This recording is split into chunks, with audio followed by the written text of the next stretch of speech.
Assalamualaikum warahmatullahi wabarakatuh. Perkenalkan, nama saya Gali Pratama Wijaya dengan NIM 251800288. Tujuan saya membuat video ini adalah untuk memenuhi nilai UAS Kapita Selekta Hukum Pidana kelas A dengan dosen pengampu Bapak Dr. Heri Firmansyah, SH, MHum, MPA. Pada kesempatan kali ini, saya akan membawakan dua materi, yaitu tindak pidana perbankan dan tindak pidana perdagangan orang.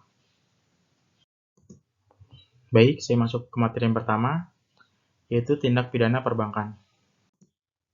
Tindak pidana perbankan merupakan tindak pidana yang menjadikan bank sebagai sarana atau sasaran tindak pidana tersebut, kejahatan yang berkaitan dengan dunia perbankan.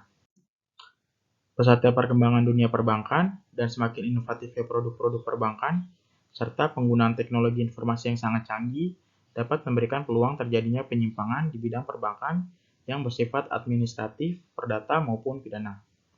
Jikalau kondisi seperti ini sudah terjadi, maka dapat membuat tidak amannya dana masyarakat sehingga akan berpengaruh terhadap peranan bank tersebut.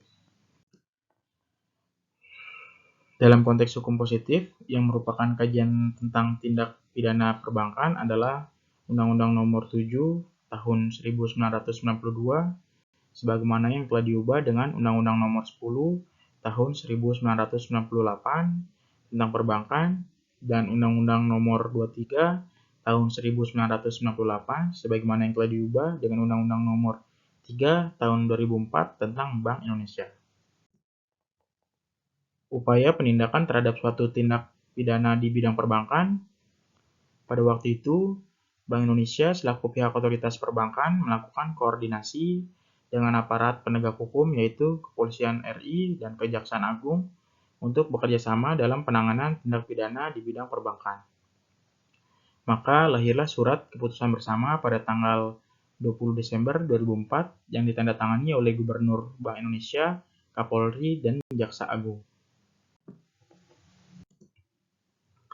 Otoritas Jasa Keuangan (OJK) selaku otoritas perbankan, maka jika menemukan suatu bentuk penyimpangan yang bersifat administratif, maka ia mempunyai kewenangan untuk memberikan sanksi administratif, sedangkan terhadap penyimpangan yang berindikasikan tindak pidana akan diteruskan kepada aparat penegak hukum untuk dilakukan penyelidikan maupun penyidikan. Di dalam OJK terdapat organisasi berupa perlindungan konsumen yang mempunyai misi melakukan tindakan lebih lanjut terhadap temuan, pengawasan, dan pemeriksaan mengenai penyimpangan yang berindikasikan mengandung tindakan pidana perbankan serta melaksanakan fungsi mediasi terhadap sengketa bank dengan nasabahnya. Selanjutnya, dalam konteks hukum positif, tindak pidana di bidang perbankan terdapat berkaitan dengan yang pertama KUHP, yang kedua Undang-Undang Nomor 11 Tahun 1980 tentang suap, yang ketiga Undang-Undang Nomor 31 Tahun 1999 sebagaimana yang telah diubah dengan Undang-Undang Nomor 20 Tahun 2001 tentang pemberantasan tindak pidana korupsi, yang keempat tindak pidana pencucian uang. Pelaku dari tindak pidana perbankan merupakan orang-orang dari kalangan internal bank sendiri atau dengan melibatkan pihak luar maupun hanya pihak luar tapi dengan menggunakan lembaga bank sebagai sarananya. Selanjutnya, aparat yang mempunyai kewenangan untuk memproses tindak pidana perbankan. Yang pertama, aparat kepolisian jikalau pelanggaran pidana tersebut tergolong tindakan pidana umum maupun tindakan pidana korupsi. Selanjutnya, aparat kejaksaan atau Komisi Pemberantasan Korupsi yaitu KPK, jikalau yang dilanggar itu tergolong tindak pidana korupsi. Selanjutnya ada jenis sanksi atau ancaman pidana. Ancaman hukuman dalam kasus tindak pidana di bidang perbankan pada umumnya bersifat kumulatif, berupa pidana penjara dan denda. Di samping itu juga tidak tertutup kemungkinan dikenakan sanksi administratif yang diberikan oleh Bank Indonesia selaku pihak otoritas perbankan. Lalu saya masuk ke materi kedua, yaitu tindak pidana perdagangan orang. Perdagangan orang merupakan tindakan perekrutan, pengangkutan, penampungan, pengiriman, pemindahan, atau penerimaan seseorang dengan ancaman kekerasan, penggunaan kekerasan, penculikan, penyekapan, pemalsuan, penipuan, penyalahgunaan kekuasaan atau posisi rentan, penyeratan hutang, atau memberi bayaran atau manfaat, sehingga memperoleh persetujuan dari orang yang memegang kendali atas orang lain tersebut, baik yang dilakukan di dalam negeri maupun antara negara untuk tujuan eksploitasi atau mengakibatkan orang tereksploitasi. Lalu, perdagangan orang, human trafficking, merupakan tindakan yang bertentangan dengan harkat dan martabat manusia, serta melanggar hak asasi manusia, HAM. Korban paling banyak dari tindakan perdagangan orang terjadi pada kelompok yang rentan, yaitu perempuan dan anak-anak.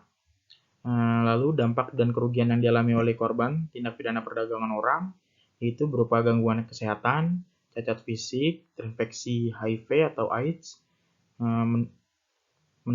infeksi menular pada seksual, gangguan mental dan trauma berat, bahkan dapat menyebabkan pula kematian. Lalu, tindak pidana perdagangan orang adalah setiap tindakan atau serangkaian tindakan yang memenuhi unsur-unsur tindak pidana yang ditentukan di dalam undang-undang.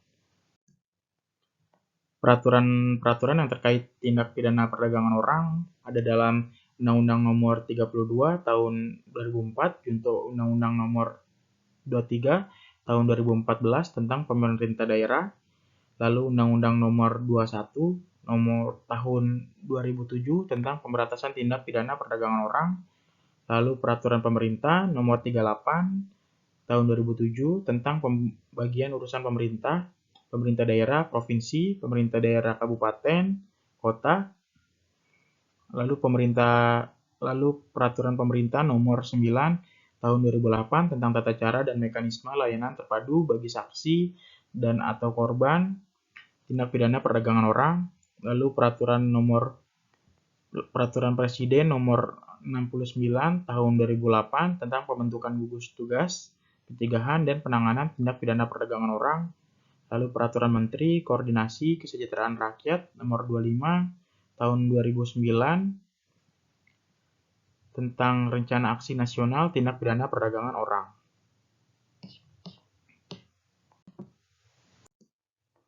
Selanjutnya ada unsur-unsur tindak pidana perdagangan orang. Prosesnya, pelaku memindahkan korban dari komunitas dengan merekrut, mengangkut, mengirim, memindahkan, atau menerima mereka sebagai calon korban mereka. Lalu caranya mereka biasanya memperlakukan pelaku menggunakan ancaman kekerasan, penculikan, penyekapan, pemalsuan, penyalahgunaan kekuasaan, posesi rentan atau jeratan, hutang, untuk mendapatkan kendali atas diri korban sehingga dapat melakukan pemaksaan terhadap mereka. Selanjutnya ini pelaku memiliki tujuan mengeksploitasi atau menyebabkan korban tereksploitasi untuk keuntungan finansial pelaku kejahatan. Eksploitasi ini di sini bisa berupa perlakuan apapun yang tidak sesuai dengan kehendak korban dan korban menderita karena perlakuan tersebut, seperti bekerja sebagai pelacur, kerja paksa, atau perbudakan, termasuk juga pengambilan organ tubuh mereka. Lalu modus operandi pengiriman tenaga kerja, duta seni budaya, perkawinan pesanan, seperti perkawinan kontrak, pengangkatan anak, pemalsuan dokumen, seperti kartu keluarga, kartu tanda penduduk, atau surat-surat lain, menggunakan perusahaan atau non-perusahaan, pengerah tenaga kerja Indonesia, swasta, PPT KIS, lalu menggunakan visa pelajar ke negara tertentu, melaksanakan pelatihan di tempat kerja, memindahkan dari suatu daerah atau negara ke daerah atau negara lain secara ilegal, lalu penjeratan hutang, lalu kerja paksa, dan penculikan. Faktor-faktor yang biasanya menjadi faktor mengapa terjadi tindak pidana perdagangan itu ada faktor ekonomi, lalu kekurangannya kesadaran, keinginan untuk menjadi cepat kaya, lalu faktor budaya, lalu selanjutnya ada kurangnya pencatatan kelahiran, kurangnya pendidikan, lalu korupsi, dan lemahnya pencegahan hukum. Sekian dari saya, mohon maaf bila ada salah-salah kata. Terima kasih.